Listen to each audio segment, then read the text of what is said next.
So Caroline has asked me today to talk a little bit about where I am now and my business, or if you've got any advice for you, I guess. So I'm, I guess, a freelance photographer now. So if you don't want to go down this route, just ignore me because it won't be useful to you at all. So I set up my business in March 2014, I think. It was around about the time of when we did the module professional placement. That's actually what I did my module on. So it was quite daunting. I didn't really know where to start.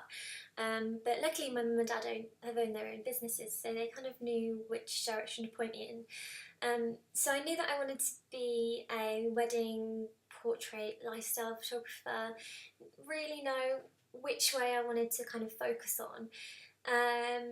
So I decided that I wanted to get some advice. So I approached a company called Blue Orchid, who deal with startup businesses. They offer grants and loans and workshops, basically just to help local businesses set up. I think the company is national. I think you should be able to, if you were interested, go and meet somebody, go on workshops. But I couldn't recommend them enough. They were fantastic. I went on a couple of workshops to do with networking, about tax, all the kind of legal boring stuff that you need to do to actually make your business legal. So I went on a couple of workshops. I got assigned a business advisor, which was all completely free, which is fantastic. And he helped me put a form together to apply for a grant from the European Union. And I think I applied for £1,000 grant, and I did receive it. It was quite long-winded, but he was there to help me and give me some really, really great advice. I think the process probably took about 6-7 weeks altogether, but that money was just invaluable. I managed to put it towards an iMac and my first sort of good camera, I guess. I had to borrow a little bit of money off my parents, which I'm kind of slowly paying back.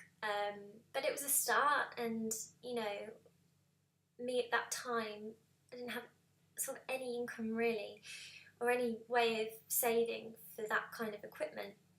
So that was great, and honestly couldn't recommend that company enough. Even if you are just going to learn a little bit about setting up, or just getting a little bit of advice, I just don't think they could do anything wrong really. So I'm a really big fan of them. So I'll link them at the end of the video if you are interested in contacting them. So after I'd set up the business with Companies House, which is basically just a government-run software, I guess, just to check that your business isn't copying another name, and it's just to register the business so the government know about you, know that you're trading. I also had to register as self-employed, which basically just means that I work for myself. I'm going to pay myself, I'm going to have to do my own tax returns, all that. It doesn't really mean that much when you start out, but you kind of get your head around it, and you just have to do those couple of things, get that all out of the way, and then once you've kind of had all your letters and everything back, then the business is made legal, which is great. And then while that was all going on, I decided that I wanted to set up a business bank account, which was like a massive faff. So if you were going to set up a bank account and do all this, I would advise doing it kind of sooner rather than later, because it does take a lot longer than what you think. I think it took about 6 to 8 weeks to kind of get my bank account up and running and be able to make transactions, etc. So I honestly couldn't recommend doing that as soon as possible, because you don't want to be getting out, graduating, and you get that work, and then having to set up that alongside it. I just think it would, take too much of your time. I guess this takes a couple of days, but it's done and dusted. Once it's done then. If you do have any questions, give HMRC a call. They're really, really helpful. They're really not scary at all. So just go and get as much advice as you need, really. So I set up, during my last year, I did some work, I did some free work, did some paid work. Free work kind of developed into paid work. I photographed a friend of a friend's pub and sent those images off to a company, and they have been giving me work now for 2 years, and that's kind of been my bread and butter stuff. I have a couple of shoots a week with them, photographing like hotels and pubs and houses, that kind of thing. It's incredibly boring, but it's my income, and then I have weddings and christenings and all the other kind of arty things which I want to do is slotted in between that, which is usually weekends. So it works out really, really well. But I always know that I've got this hospitality work, photographing hospitality, restaurants, etc., to fall back on, and I'll always kind of have that, hopefully, fingers crossed. So yeah, that just came from doing a little bit of free work for somebody, doing a favour, and that kind of has escalated, and I'm one of their main photographers now, which I'm so grateful for. They're absolutely brilliant people to work for. So really, I'm in the process now of trying to expand the work that I really want to be doing. I'd love to have a couple of weddings a week or a couple of portrait shoots a week.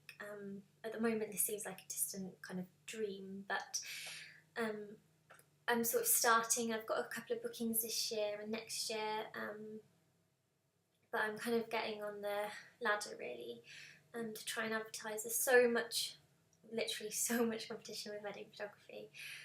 There's people out there that have been doing it for years, and if it was me getting married, I would obviously pick someone that's had a lot more experience rather than me, who has photographed. I've done about 6 or 7 now. Just understanding, you want somebody to photograph your day, you want them to have a lot of experience. So I've kind of, tried out different advertising methods for that. I've done wedding fairs, I've advertised in kind of local magazines, and haven't really had that much come back from it. Probably wasted a lot of money on advertising. My main form of work is generated from Facebook. So I have my business Facebook page, which I'm sure lots of you have got, photography page. So that's basically what it is. And I try and post on there a couple of times a week. Try and keep it quite friendly, quite approachable, and 90% of my work comes from there. It's really slow, and you might be on Facebook and might be paying for advertising and not get anything, but just stick at it, I think. And from my experience, I've generated a little bit of work from that, so I do recommend paying for advertising on your business photography page and keep it very, very separate to your personal page. I've kind of tried to develop like a persona on my photography page and become this kind of person that is kind of friendly but tries to be a little bit professional. I don't know. This is my there must be a method in the madness. So yeah, that's what I've done. Basically just trying different advertising techniques at the moment to try and get different kinds of work.